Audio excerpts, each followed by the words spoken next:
Hello, fight fans. Welcome to the Neutral Corner, episode 105. I am Michael Montero for Boxing Monthly Magazine and BoxingMonthly.com. Can you believe it's almost the end of 2017, man? This has been an amazing year, and just last week, we had some great fights. We had probably the upset of the year in 2017. We had a couple more retirements in a year where we've seen a lot of retirements of great fighters.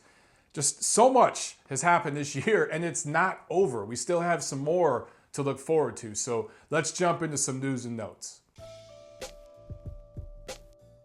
So this weekend, I did another one of my famous polls, and I asked you guys, is Vasyl Lomachenko the new pound-for-pound king of the sport after dominating Rigondeaux and making him quit?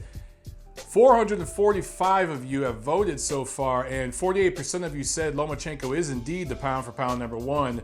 19% of you said it's Terence Crawford, 30% of you said it's Gennady Golovkin, and 3% of you said somebody else. I would be curious who, that 3%, who you guys feel it is. So myself, I'm not going to tell you guys just yet who I feel is the pound-for-pound number one fighter in the sport. I will be doing a year-end pound-for-pound list. I'm going to be doing a lot of year-end videos, so look out for that stuff. I'm going to wait, though, to the last couple weeks of the year, once the schedule finally dies down a bit after this last big card of the year that I'll be previewing in this episode between Billy Joe Saunders and David Lemieux. So before we get to that, though, some news and notes. Hall of Fame class has been named for the year. Erik Morales, Vitali Klitschko, and WInky Wight. All three of these guys get in on their first year of eligibility. Not sure if I've talked about this on the show before or not, but the way the International Boxing Hall of Fame works is you join the ballot 5 years after your last fight. So you can say you're retired right now and you can come back and fight next year. Well, it's going to be 5 years after next year. So all three of these guys, their last fight was in 2012, and all three of them, it was their first year of eligibility. Obviously, this is 2017, 5 years from 2012. And Boxing Monthly, we posted just a quick blog. We have a feature that we call The Big Question that we do on the website, and we do it in the magazine, where we ask all the writers to give their opinions. And we all kind of gave our answers weeks ago as far as who we thought should get in this year. I felt the one obvious choice on this ballot was Erik Morales. Erik Morales is one of the top 10 best fighters ever out of Mexico, and I think you can make the case for an all-time great level fighter in those lower weight classes. And he had some amazing rivalries. You look at the fights he had with Pacquiao, with Barrera. He fought Marquez, or he didn't fight Marquez, right? Yeah, I think that was the only guy he didn't fight. But there were rivalries there, real rivalries. And he was always exciting to watch, and he accomplished a lot. After that, though, I wasn't so sure. I mean, you'd think Vitali Klitschko, you'd think WInky Wight, but there are some other guys that have been on the ballot for a while. Donald Curry, how is he not in yet? He would have had my vote this year over Klitschko and Wright. Leo Gamez, I thought he should have got in over those two, but borderline. Meldrick Taylor, Gilberto Roman, Julian Jackson, plenty of other names. So it gets muddy, right? And you don't always have three fighters get in every year. You don't always have three obvious choices. The one obvious choice, again, that was Morales. After that, though, it's up to debate. And there are people out there who felt that guys like Curry, even maybe Taylor, should have got in before Vitali Klitschko and WInky Wight got in during their first year of eligibility. But that's who got in this year. One other little news thing I saw with Zab Judah is that he is working as a nursing assistant right now, and he's helping train and teach students that are going through their training, I guess, to become nursing assistants as well. He's doing all this while he's still training as a pro fighter. Now, I don't know if he's going to carry on fighting, and he's not. I wouldn't take him serious as a pro fighter at this point anyway. But I saw people, some of you guys on Twitter bashing him, because I saw there's pictures of him in his scrubs. And traditionally, when you think scrubs, you think female, because you think nurses, and most nurses are female. Look, my sister and my brother both work in the medical field, and they both wear scrubs. So I'm used to seeing guys wear scrubs just as much as girls. It doesn't look silly to me. But for some of you out there seeing Zab Judah wearing scrubs, maybe that picture was just jarring to you, and a lot of you were dissing him. Look, this was the first week Riddick Bowe put out a GoFundMe because he's so broke. I saw that on social media as well. So some of you bashing Zab Judah for getting a real job and staying busy, you know, he's done pretty well with his money anyway, but he's also getting a job to secure his future. A fighter doing the smart thing. Some of you want to make fun of this guy. At the same time, the former heavyweight champion of the world, a guy who made millions upon millions of dollars, is now so broke and destitute that he's starting a GoFundMe page to raise money. And I think he's trying to raise like $100,000 or something, he's saying, because he's so broke and so many people took him to the cleaners. So guys, you can't have it both ways. I support any fighter getting any type of education, working any kind of job. I don't care what it is. Why make fun of that? I don't get it, guys. That's it for news and notes right now. Not a whole lot going on. It's toward the end of the year. There's a lot of things we're waiting on to see, like when we're talking about Joshua and Parker fighting, the Canelo-Golovkin rematch. That stuff is still being hashed out. So let's get into the review of what happened last week. There was a ton of action all over the world. Last Friday, December 8th, in Hialeah, Florida, it was a PBC on Fox Sports 1 card, and there was an upset special as the veteran Jean Pascal scores a 6th-round TKO over Egyptian-American Ahmed Elbiali. The corner stopped the fight. Pascal had him kind of on the ropes and was teeing off on him. He had landed some hard shots, but there were no real concussive blows or knockdowns or anything like that. It was the first loss in the career of Elbiali, who really, to me, looked more suspect than prospect. Kind of fell in love with his power and thought he could just go in there and blast Pascal out of there. He lives in that area. I think he lives in Miami now, so he lives in the area where this fight was, and he had some hometown fans there. Maybe he felt the pressure from that. I don't know. What I saw was just a complete lack of experience. Pascal has been in wars.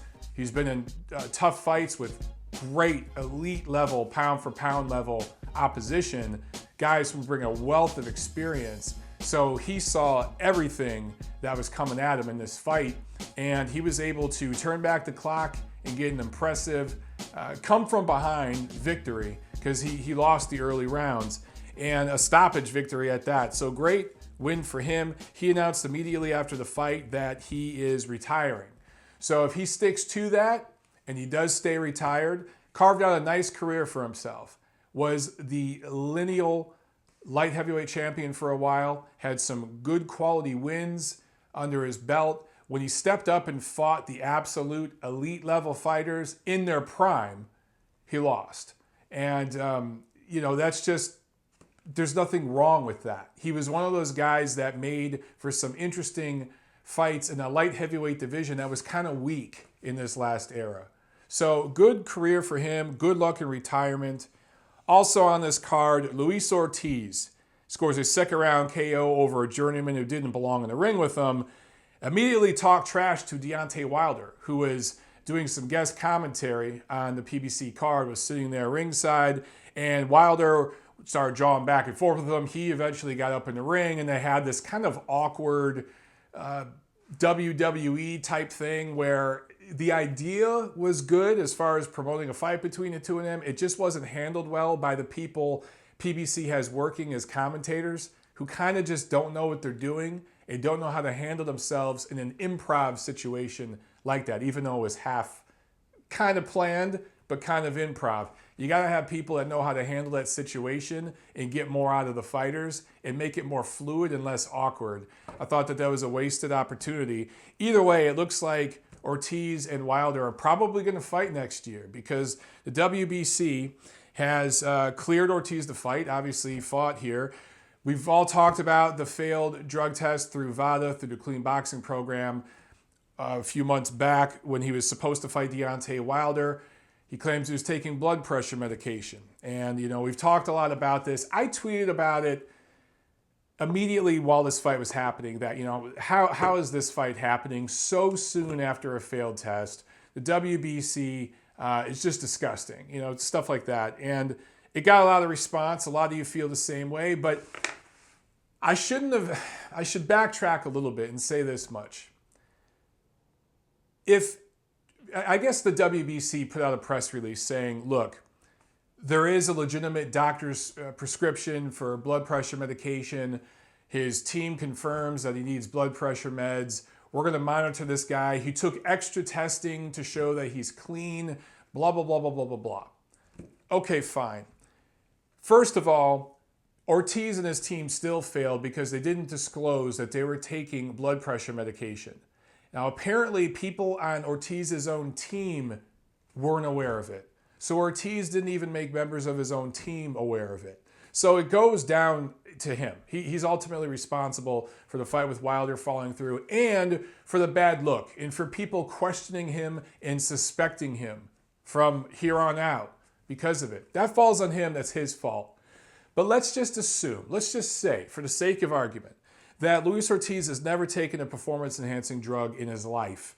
And that the first test he failed years back and this test here, the second one this year, were just circumstance, right? It was contamination, not disclosing the blood pressure medication he was taking, et cetera, et cetera. If you are Team Ortiz and you are his handlers, why would you not put out a statement on Twitter, on social media? If you're the PBC and you're representing this dude and you're going to have him fighting one of your marquee fighters, probably one of your most marquee fighters in Deontay Wilder, why would you not do a 2-minute vignette with Luis Ortiz in his own words explaining what happened, his own team explaining what happened, and have Ray Flores, who is calling the fights, give a 30-second quick soundbite talking about the WBC, their ruling, how Luis Ortiz is fighting so soon after a failed drug test. Have some freaking transparency with the fans and the media, for that matter, to explain what's going on to help alleviate some of the suspicion. It's not that hard. It would have required just an hour or so of production putting together that vignette and let the man give his story, explain his side. Just the lack of transparency, the lack of vision to even see something like that from the PBC, from Luis Ortiz's people, from him himself. If I was innocent, if all I did was just forget to disclose my blood pressure medication, I would want to tell my story. I would want to have 2 minutes on a broadcast. The fight lasted 2 freaking minutes. What's another 2 minutes to explain what happened?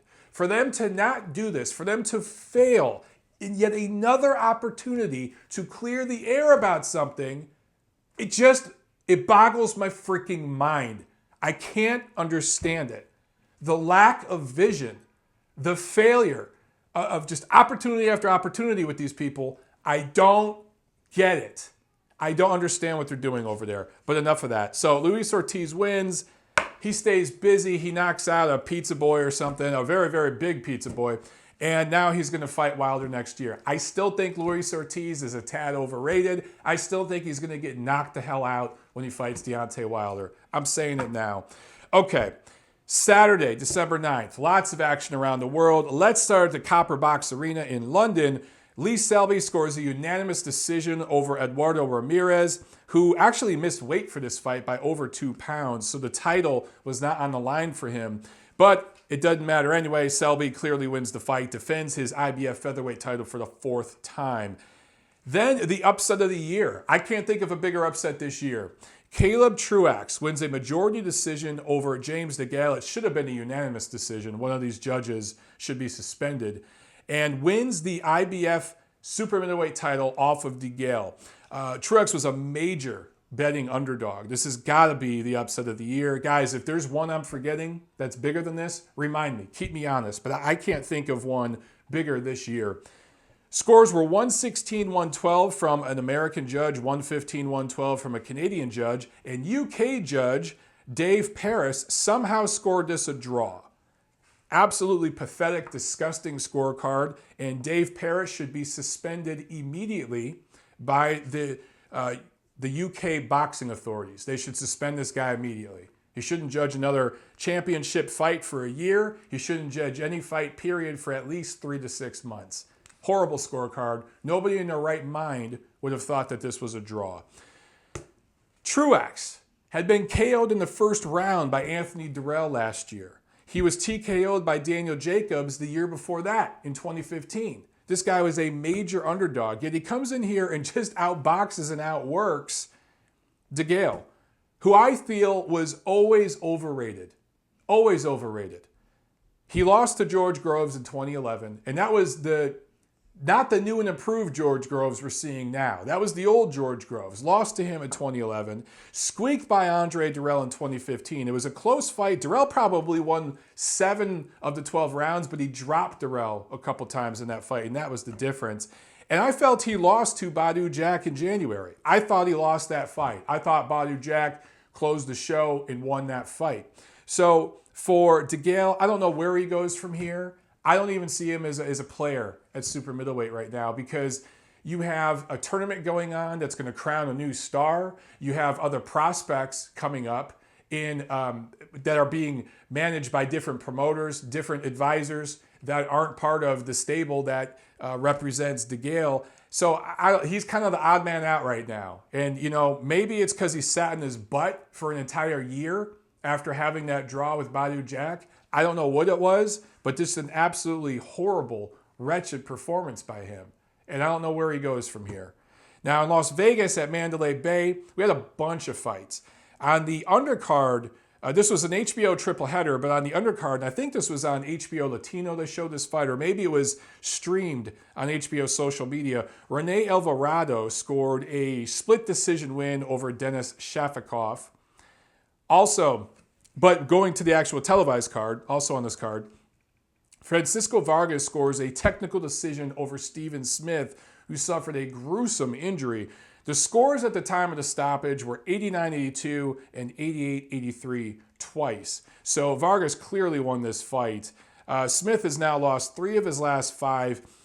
He's a perennial contender level guy. Tough guy who goes rounds. Lee Selby is the only guy who's ever stopped him. So he loses when he steps up in class, but he goes rounds. He's a tough guy that goes rounds.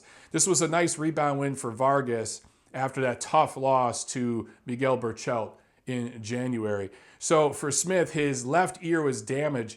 It was split at the top, just split in half at the top of the ear. You guys, I'm sure, have all seen the GIFs and everything on Instagram and Twitter. I think it was from a headbutt. Just one of those freak injuries, man, that, better that happened to your ear than on your eye, where that's just going to get cut over and over and over in every fight that you have from here on out. For Smith, yeah, it's a nasty injury, but he could get that cleaned up, and it's not going to affect his future in future fights. Also on this card, Kenichi Ogawa scores an upset win, a split decision win over Tevin Farmer in a fight that many people feel was a robbery. He wins the vacant IBF 130-pound title that Gervonta Davis lost on the scale earlier this year. So watching this fight the first time, I thought this was a robbery at first. I thought that Farmer clearly won this fight. I thought that, at least 8 rounds, and he controlled the action. But in retrospect, I look back and it was a pretty close fight. It actually was a pretty close fight. I thought that Ogawa actually started strong and had some moments at times in some of the later rounds that some of the judges may have felt he was landing the harder, more significant punches. However, close fight, but Tarver still won the damn fight. I think that Farmer. Tevin Farmer, I was putting the first and last name together. Tevin Farmer clearly won this fight. Now, all that being said, the HBO commentary, particularly Max Kellerman, was just insane during this fight. They were comparing this guy to some of the all-time great defensive, slick-type fighters. You guys know the names. I don't even have to repeat them because it's so asinine. To put Farmer in the same stratosphere as some of those guys is just, it's egregious. It's too much. It's hyperbole. HBO, sometimes they're coming off to me lately a little desperate promoting some of these guys. A little too much. I know when Top Rank left, that's stable, and took it to ESPN, it left a huge void at HBO, and they're trying to fill that void and promote fighters. And every single American fighter that they can promote and boost up, they're going to do that. And Farmer does have a good story. I get it. But this guy, let's not put him up there with the all-time greats just yet, HBO commentary crew. Okay?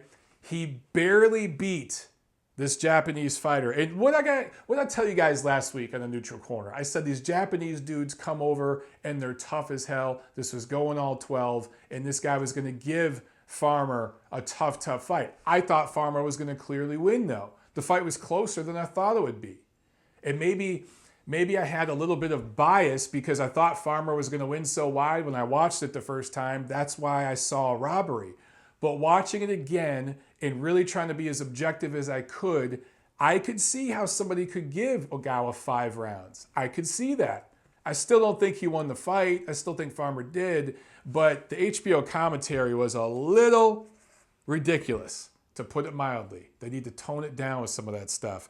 Now, in the main event, Miguel Roman scores a 9th round TKO over Orlando Salido, drops him in the 4th, 8th, and 9th. Really, Salido basically just took a knee in the 9th and just was done.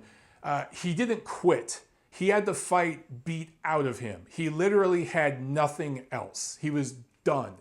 This is very, very different than another quit job that we saw the same night, which I'll talk about in a second. So Orlando Salido retires after this fight.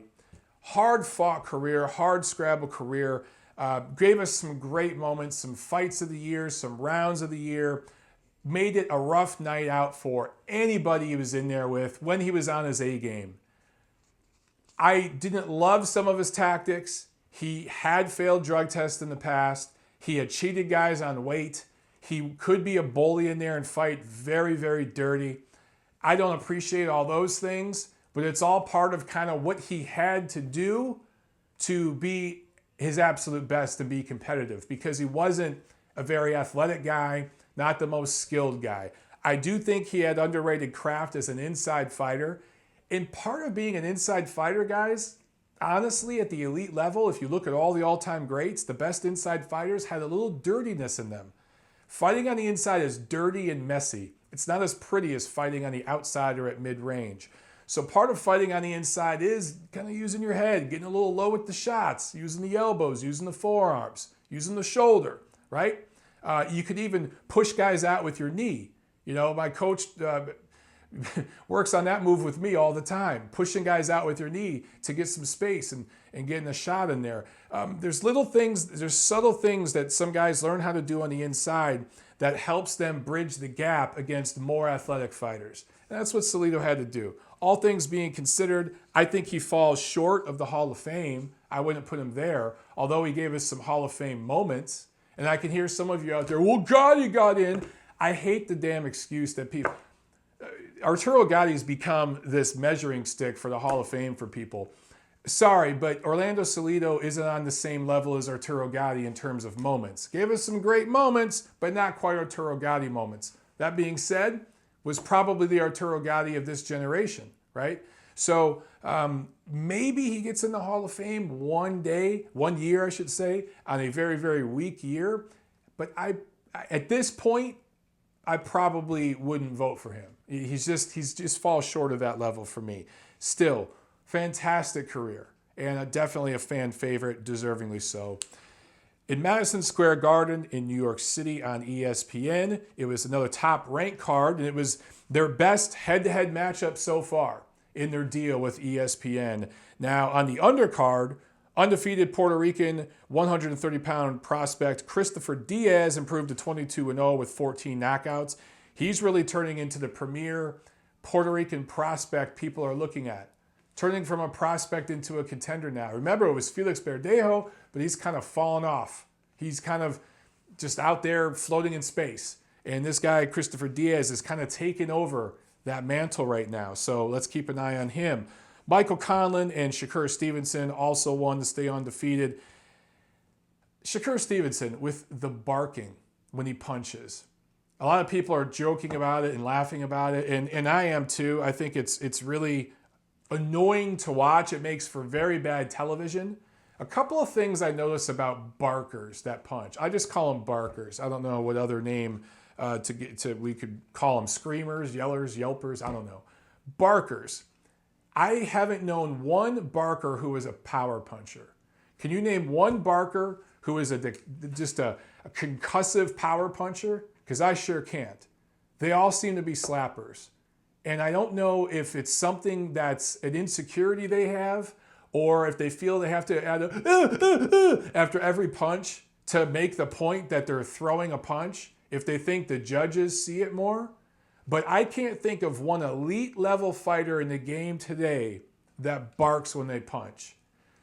Talk about your Terence Crawfords, your Vasyl Lomachenkos, your Gennady Golovkins, your Canelo Alvarez, Anthony Joshua. These guys don't bark when they punch. They don't need the freaking bark when they punch. The punch does the barking for them. And I don't know why, and it seems to be big among American fighters, especially in certain parts of the country, in certain gyms, certain heritage. It's taught with certain fighters. I don't understand it. It does nothing to help you. It makes for bad television. It annoys everybody watching it. The judges don't notice you landing punches any more significantly. And more than any of that, your opponent can time it. So why would you indicate that you're going to throw a shot by barking? Any guy I've ever sparred that barks, I stop watching his shoulders for feints. I stop watching his feet. I stop watching his hips, any of that. I just look at his freaking mouth. When I see his lips start to move, I throw a jab out. And I use my right hand to catch his and I throw a jab out. Because I know a jab's coming at me. Right when he's about to go, it just sounds like a mongoloid masturbating. I don't get it. So for Shakur Stevenson, he needs to lock that up because it's not going to help him. It's going to hurt him as he moves up in class. Now, Michael Conlan, he's got to clean up a lot of stuff too because he just looks downright sloppy. He doesn't look any better than he looked at his professional debut, which I was ringside for in New York. He needs to clean some stuff up too because he's a knockout waiting to happen if he doesn't improve that guard and some of the distance and angles with which he punches with. So both of those guys are a work in progress, and we get it. The prospects, they're just starting out their career.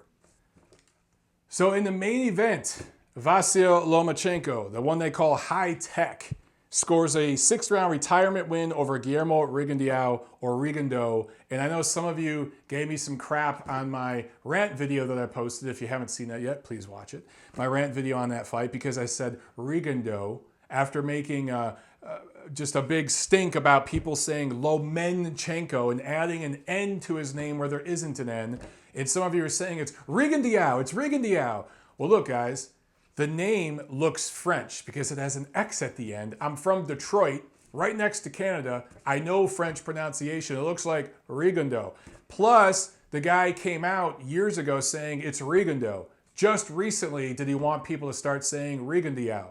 Whatever. Either way, it doesn't matter because he quit and we don't want to see him again. So, Lomachenko, I said last week, in the preview portion on last week's episode of TNC, that this fight would be competitive early, but that Loma was going to take over in the middle rounds and control the fight late, and that this wasn't going to be a close fight, that he was going to win decisively. I told you guys it was going to be about 9 rounds to 3.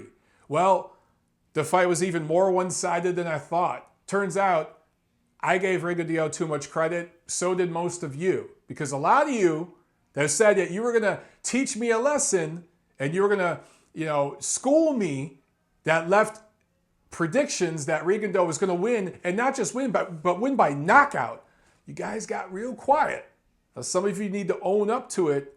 Let's see if you comment on this episode and eat your humble pie. But this fight wasn't even competitive after the second round.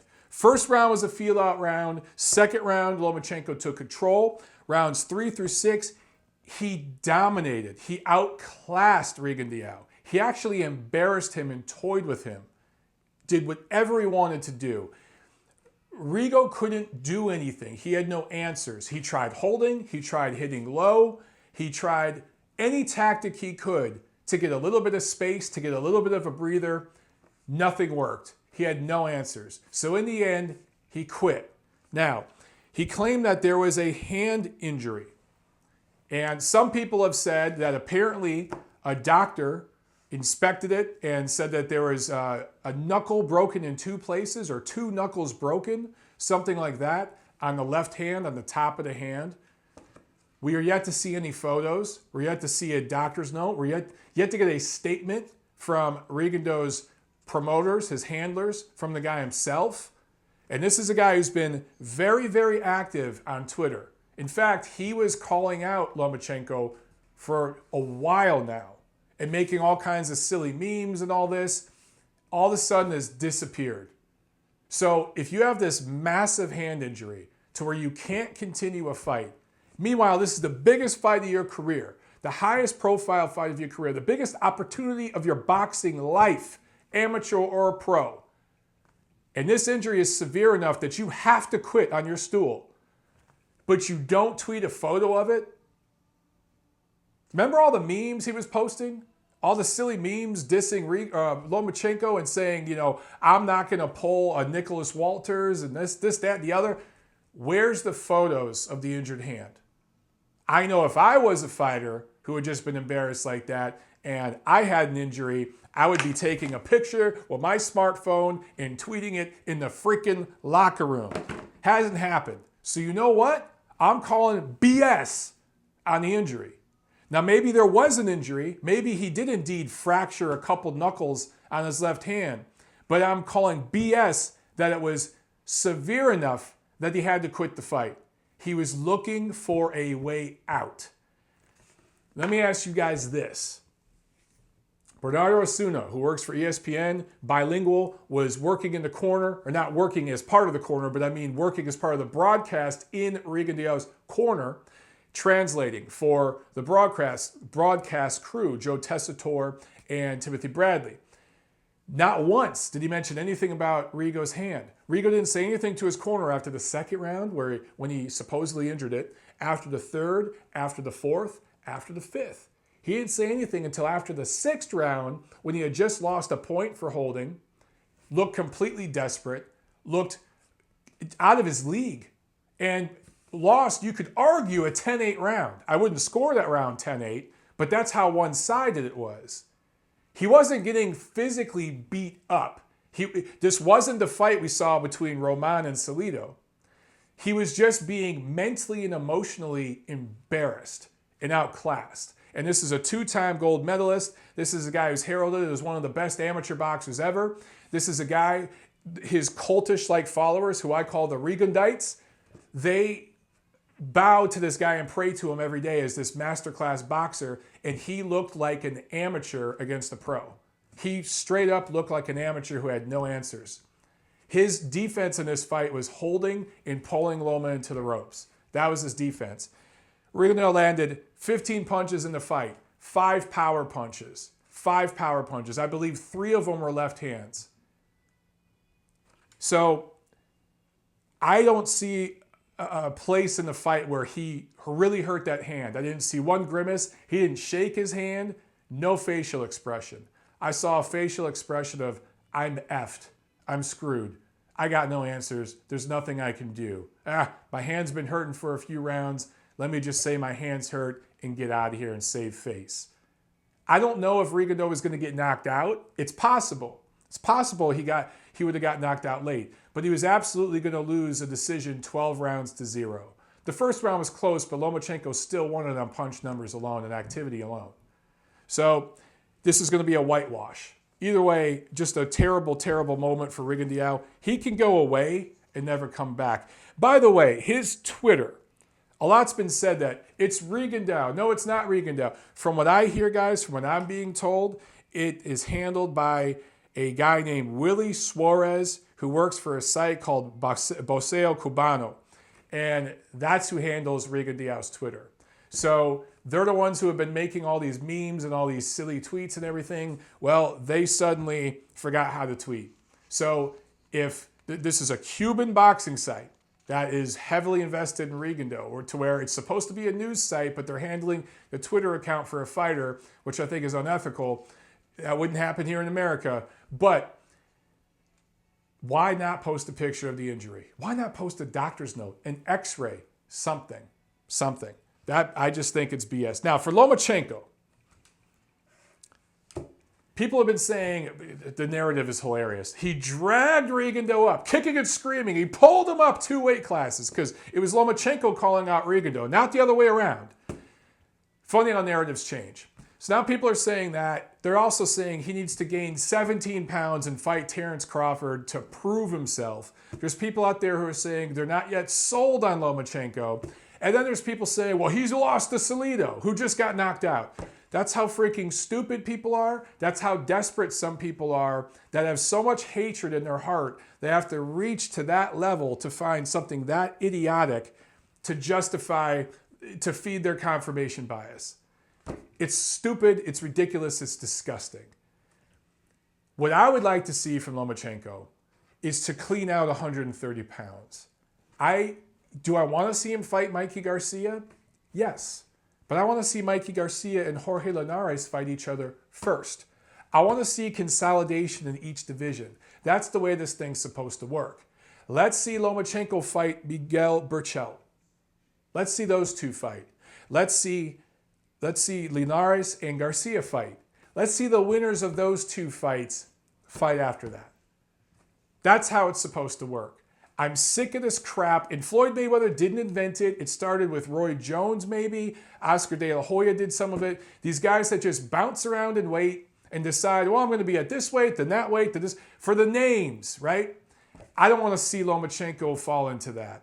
A lot of you out there are saying, well, we already know he beat everyone at 130, so let's see him fight someone at 135. Guys, that's not how it's supposed to work. It's not about he coulda, he shoulda, he woulda. Let's see what he does do. Let's get him in there against Berchelt, who I think will give him a good push, who will probably be the best opponent he's fought at 130 pounds. Might be the best win of his career, all things considered. There's still a lot we don't know about Berchelt. So let's see that first. Let's pump the brakes on all this moving up to 140, 147. Some of you are saying, I want to see him challenged. What you're really saying, I'm just going to translate what you're really saying through your hatred, through your vile, disgusting hatred, prejudice, racism, I don't know. What you're really saying is, I want to see Lomachenko lose. That's what you're really saying. In due time, guys, we will see the fights you all want to see. But let's see divisions consolidated and cleaned out first. Let's see things go with the natural order of the law that's supposed to happen in sports and in boxing. Okay? Quit jumping the gun. Is Lomachenko pound for pound right now? Number one? I don't know. We'll be talking about that. You can make some arguments here a couple different ways. But I think Loma has now entered the realm that Gennady Golovkin was in a couple years ago when people were saying he needed to move up 15 pounds and fight Andre Ward. It just seems to be there are people so scared because their, I guess, I don't want to say system, but the way things have been for so long is changing. The names and faces are changing. The origins, the national origins of some of the fighters are changing, and it's making certain people uncomfortable. The power structure in boxing is changing. That makes some people very uncomfortable. And they have to find a boogeyman to beat, or they have to find somebody to beat the boogeyman before it's too late. So anyway, that's just what I'm seeing here. What else do I have on my notes? One quick note about quitting. Yes, Rigondeaux quit. Is it the worst quit we've ever seen? Absolutely not. Do I think it's perfectly fine for some fighters to call it a night and retire in certain fights? Absolutely. I thought what Orlando Salido did against Mickey Roman, was absolutely justified. Miguel Cotto just fought Saddam Ali with a badly injured left bicep, right? He felt in that moment that he was going to finish that fight. And he fought 5 rounds with a damaged bicep on his strong hand.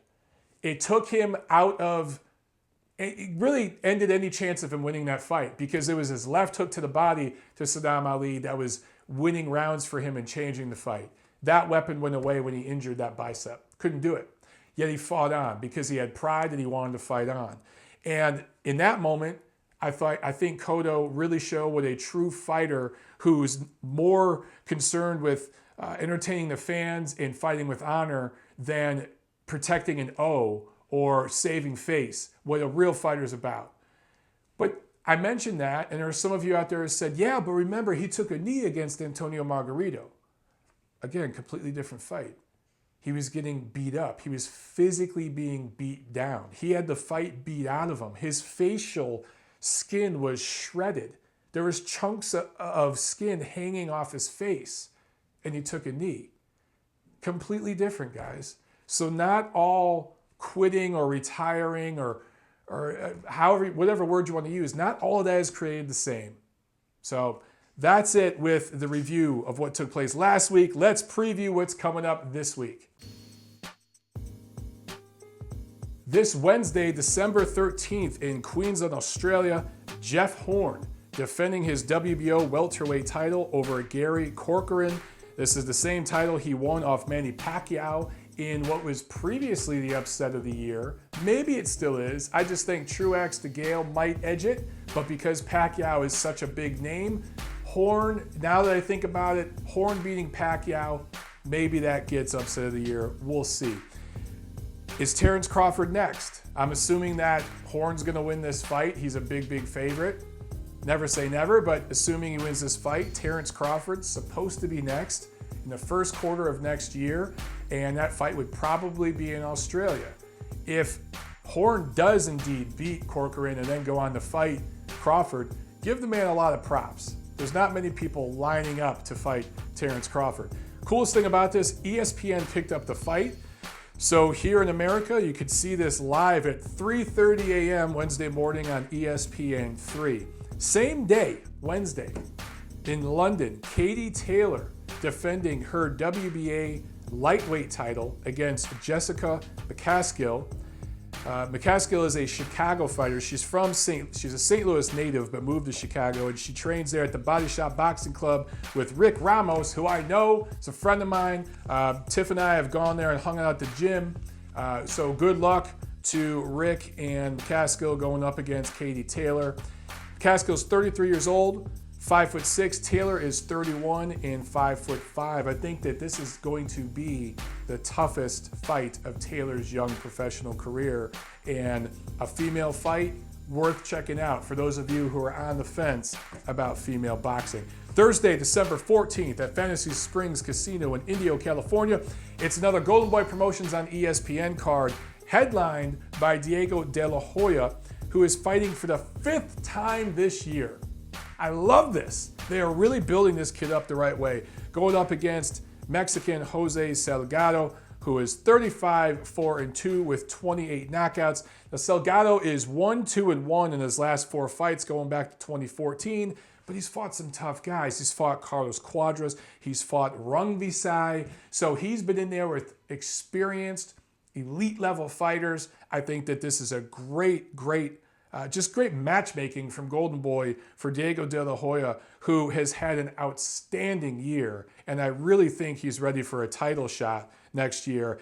I think it's a no-brainer that he should fight Ray Vargas next year in his first title shot, should he come out successful against Salgado, of course. Friday, December 15th. Man, we have boxing like every day this week. On Friday, I'm probably going to butcher this, Ekaterinburg, Russia, Alexander Povetkin going up against Christian Hammer for the mandatory position in the WBO heavyweight title for Joseph Parker, an eventual shot at Joseph Parker. Somehow, Hammer is rated #1 by the WBO. This guy's 22-4 with 12 knockouts. He's beat absolutely nobody. He is going to get decapitated by Povetkin in Ekaterinburg, Russia. And Povetkin will have a crack at Joseph Parker unless Parker decides he wants to fight Anthony Joshua instead. I think for Parker early next year, it's pick your poison, dude. You want to go to Russia and fight Povetkin, or you want to go to London and fight Joshua? I think Joshua is going to make you a hell of a lot more money. So that's where I would go if I was managing him. Also on Friday in Lancaster, California, it's another PBC on Fox Sports 1 card. We got a few fights here. Jessie Vargas making his ring return, going up against Aaron Herrera. 10 rounds, welterweights. Vargas coming off that loss to Manny Pacquiao last November. Herrera is a Mexican journeyman. He's been in with a lot of names. He was KO'd by Brandon Rios back in June. I think he had a comeback fight since then against a journeyman level fighter. So this is good matchmaking for Vargas. Expect him to win a decision here. John Molina fighting Ivan Redkach. 10 rounds, lightweights. Molina has lost 6 of his last 11 going back to 2012, but he has fought some tough names. A lot of experience in those fights. Redkach is a Ukrainian who now lives in Los Angeles. He is 2-3-1 in his last 6 fights after starting his career 18-0. So I think this will be an interesting matchup. I lean towards Redkach. I lean towards him just because of youth. He's just fresher. Molina's got a lot of mileage on the odometer. And then also Diego Gabriel Chavez versus Jamal James, 10 rounds, welterweights. Chavez is an Argentinian fighter, rugged, dirty, nasty kind of fighter. Loses when he steps up. He lost to Keith Thurman, lost to Brandon Rios. I think he had a draw with Timothy Bradley. Correct me if I'm wrong, but I think that fight was a draw, but it should have been a clear win for Bradley. Strange decision in that fight. So when he steps up in class, he loses. Going up against Jamal James, who is a fighter from Minneapolis, who's 21-1 with 9 knockouts. I got to lean toward Chavez in this fight just because of experience. I don't see much out of James, but maybe we'll see James prove that he's a legitimate prospect to keep an eye on. So that's that card. Of course, the big card, Saturday, December 16th in Laval, Quebec, Canada on HBO. Billy Joe Saunders going up against David Lemieux, defending his WBO middleweight title. We're going to find out just how real Billy Joe Saunders is for once and for all. We've seen him in there against Eubank Jr. a couple years back, and he barely won that fight. We've seen him in there against a very aged Andy Lee. We've seen him in there look pretty good against Willie Monroe Jr., but he's going in there against a guy in David Lemieux who can really freaking punch, who scored the knockout of the year.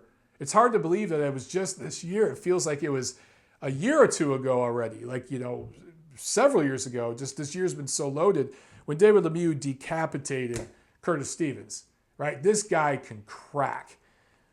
We're going to find out just how real Saunders is, and can he take punches from a guy like Lemieux. It's also the outcome of this fight is going to weigh heavily, or going to affect heavily, the Canelo-Golovkin rematch negotiations.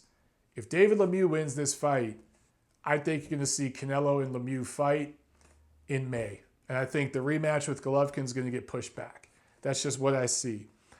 Now, my first inclination is to pick Lemieux by huge, destructive knockout. But Lemieux just relies on power. He gets power happy. And Saunders does have boxing ability. And from everything I've heard from people around his camp, he's taking this fight seriously. He knows what he's up against. He knows that this is by far the best opponent he's ever fought. And he's training like it. So I think we're probably going to see Saunders outboxing Lemieux, at least early on. I wouldn't be surprised if he's up 4 or 5 rounds halfway through the fight. The question for me is what happens when Lemieux finally lands? Because I think Lemieux will finally land some shots. And I know it's Lemieux, and I'm saying the name wrong, guys. Forgive me. And, I talked about French names earlier in this episode. I can see the comments in my mind now. But for Lemieux, Can he land that big shot? If he does land it, can he follow it up? I think that as far as rounds are concerned, Saunders is going to win the rounds in this fight. Lemieux is going to have to get a stoppage. So I could see a situation where it's 8-2. Saunders is up. And then the Canadian lands a big shot and scores a late stoppage. That's one scenario. The other scenario is that Saunders absolutely stinks the joint out. He holds and mauls and grapples with Lemieux and stinks the joint out, suffocates his power, and wins a unanimous decision fairly wide on the cards. We could see that happen. I hope that's not what happens. I hope it's scenario A and the Canadian gets the big stoppage, even though the downside is we're going to get a delay in Golovkin-Canelo 2. Also on this card, Antoine Douglas versus Gary O'Sullivan, 10 rounds, middleweights. Douglas had that bad TKO loss to Advantil Kurtzaize last March. He's fought limited opposition since. Sullivan is an Irish fighter, loses every time he steps up. He lost to Saunders and lost to Chris Eubank Jr. He should lose this fight as well. Also on this card, the Hebrew Hammer, Cletus Selden. He just fought a month ago. He's back in action against, I'm going to butcher this name, Yves Ulesi Jr., 10 rounds, 140 pounders. Ulesi is a Canadian fighter coming off a split decision loss to Steve Claggett in October. I like Selden to get him out of there after some competitive rounds early on. That's it, guys. Man, that was a mouthful, huh? A lot going on for December, man. It usually ain't like this. So let me know what you guys think. Like, comment, share, subscribe. Those of you who said Rigondeaux is going to dominate and win and score a stoppage, time to eat your crow. Get in that comment section below. Guys, spread the word about the show. Check out Patreon if you can. I'll see you at the fights.